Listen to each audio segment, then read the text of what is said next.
いやー、ようやく発売されてね、ビクトリア3。もう2ヶ月経ってるけど。やっぱりまあね、早速新しいゲームができたと。まあそれもね、もう10年以上待ってたパラドの新作ということで、今回は、ビクトリア3。まあそうだな、普通にプロイセンで遊んでいきたいと思いません。やっぱね、ゲームは邪道で遊ぶのが私のね、主義心情と。普通に遊んでっても別に面白くないんじゃないかということで、今回はですね、もうこの時点で、これで少しね、見えてるかもしれないですけども、ビクトリア3には、これね、人口っていうコンセプトがあるんだよね、これ。EU4 とかホイ4で、まあ人的資源っていうコンセプトはあると思うんだけど、人口っていうとね、EU4 にはないんだよね、これ。で、昔人口っていう要素があるゲームを実況したことがあって、インペロっていう、そのゲームでやったことをもう丸々この新作でもやってみようかなと。今回は州からもらえる農作物の量をゼロにしてみました。すさまじい。とんでもない予想が。1500万人死ぬのこの1年で。嘘だろ。いや、これ GDP とかも間違いなく下がってくよな、これ。一人当たりの GDP。これいつになったらゼロになるんだろう。ただこれね、ちょっと一つ腹立つことがあって、これね、プロビを実際見ると、これね、農業。これゼロって書いてあるんですけど、ゲームが進むとね、なんでか知んないけど、1個これ追加されちゃうんだよね。これなんでかわかんないけど。なんでか知んないけどね、これゲームがね、勝手に1個追加しちゃうんだよね。これ全部の、これ、週に。1個だけ。なんで1個だけなのかわかんないけど、勝手にパルドが追加しちゃうんだよね、これ。もしかしたらこれパルドが、俺のやってる、これをやるんじゃないかっていうのを、もしかしたら予測してたのかもしれない。こんなバーなことするプレイヤーがいるだろうなっつって、勝手に1個追加する設定してあるのかもしれない。もう読まれてるのか、これ。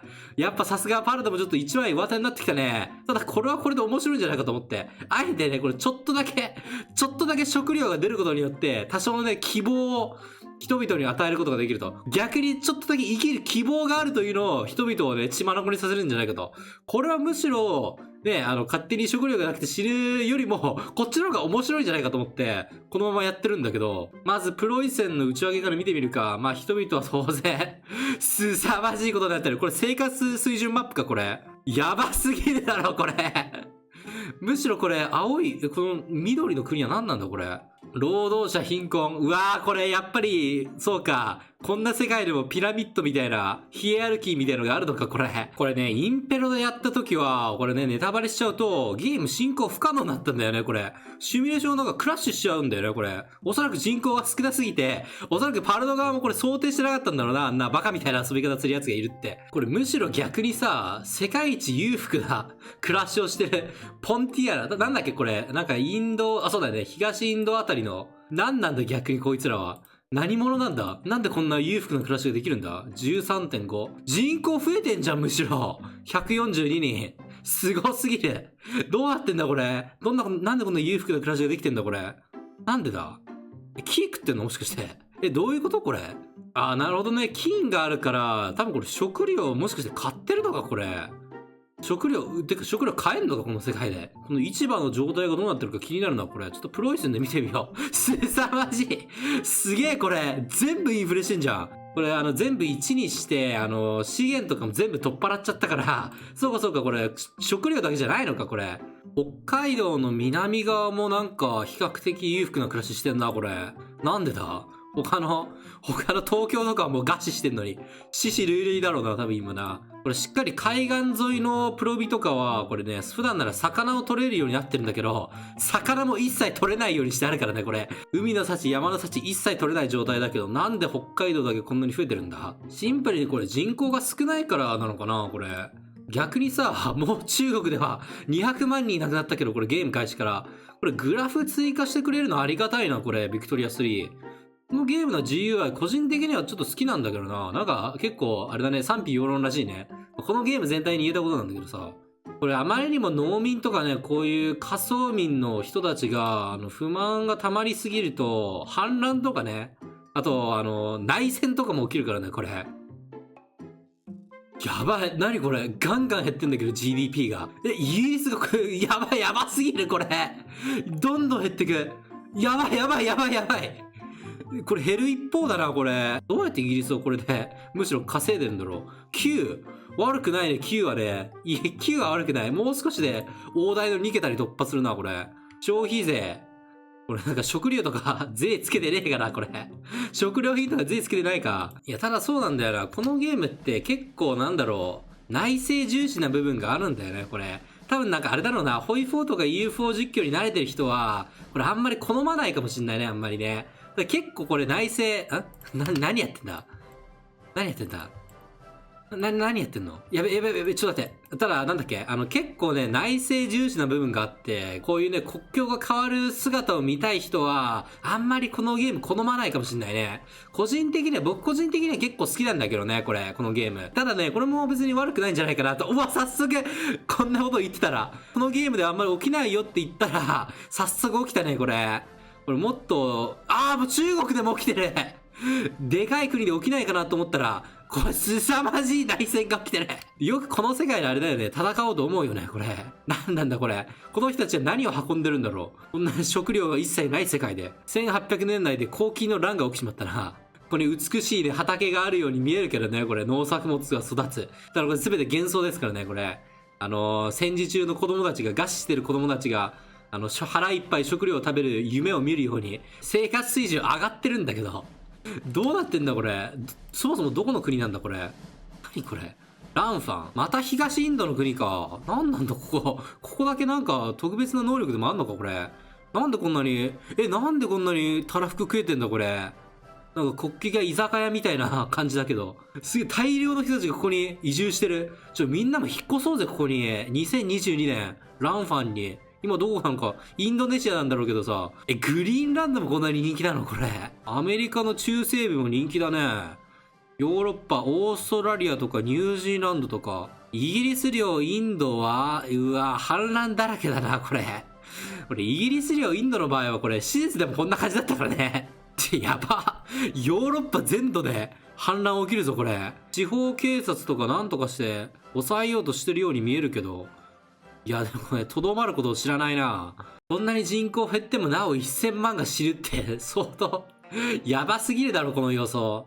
他ももうこれ逆に増えてる国っているのかこれ。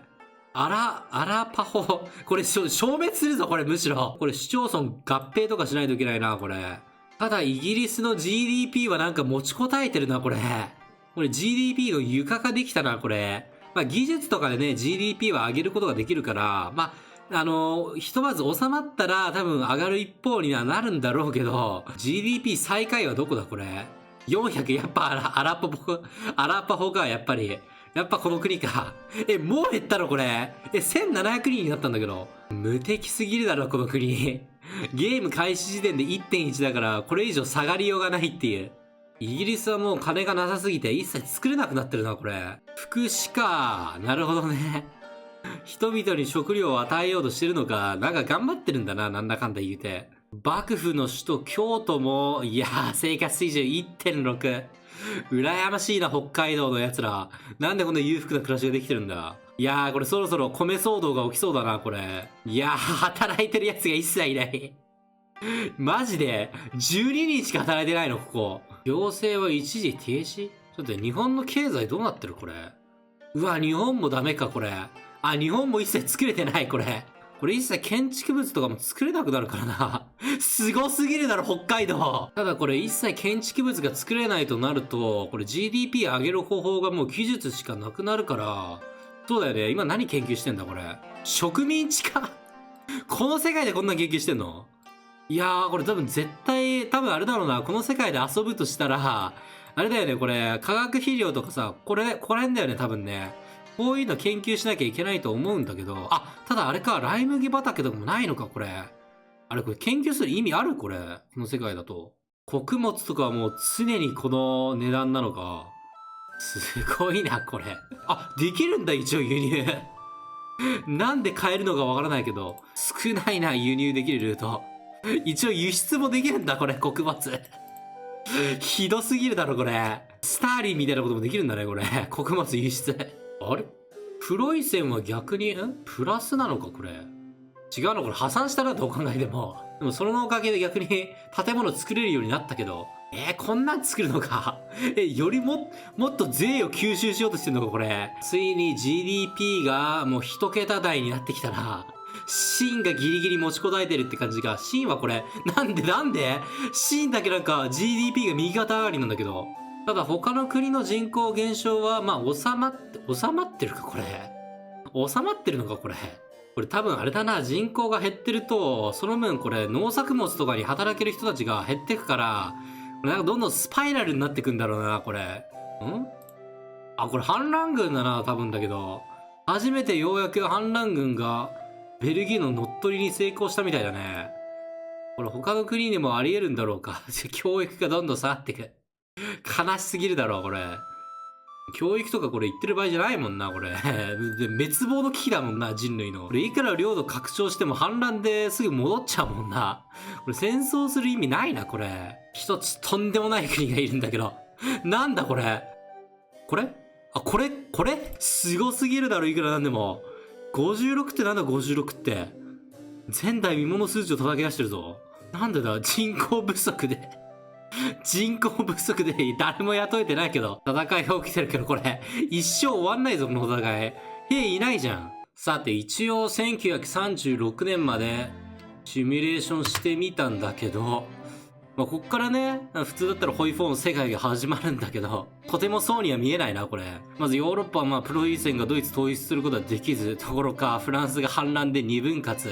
オーストリアもね、結構領土失ったな、これ。独立しまくったね、ボヘミアとか。まあでもちっちゃい国ばっかりだけどね。ここら辺はもう何が起きてるのか全くわからん。教皇領に関してはなんだこれ。3ついるのか、これ。ローマの三国志が始まったね。何が起きてるんだこれは。ベルギーもなんだか知らないけどこれ3つに割れてんだよね。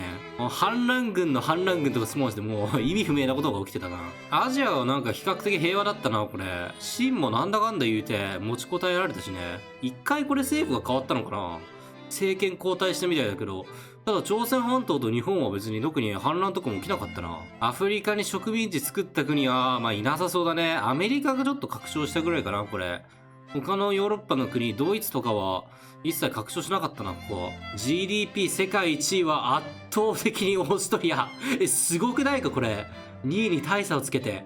これやっぱり鉄とか金とか、やっぱあと石炭とかね。まあ鉄とかはね、やっぱどの世界でも値段価値はあるものだからね。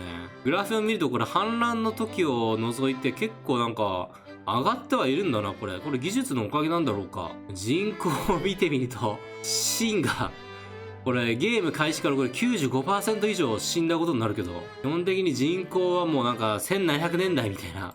GDP もそうだね。こっから第二次世界大戦がどうやったら起きるんだろうか。なんなら GDP ゼロの国もいるしね、これ。なんで、GDP ゼロってどういうことなの。ただこの3カ国の生活水準高いな、これ。まだこの内戦起きてたんだ。兵力ゼロの、もうこれ平和だろ実質。どうなんだろうね、ビクトリア3実況。まあやっぱ人を選ぶ部分はあるんじゃないかな、このゲームと一緒で。賛否両論の部分はあるけど、僕個人的には結構好きなんだけどね。内政をチキチキ動かしてる感じ。世界征服とかそういうのが好きな人はあんまりこれ向かないのかもしれないな。まあでも、ビクトリア3実況もこれやっていこうかなと思います。結構ね、前回の実況から時を経て、今回のビクトリア3実況にね、至るけども。まあね、こっから先、もうどんどん実況動画上げていきたいなと思います。最後までご視聴ありがとうございました。ルイボリでした。バイバイ。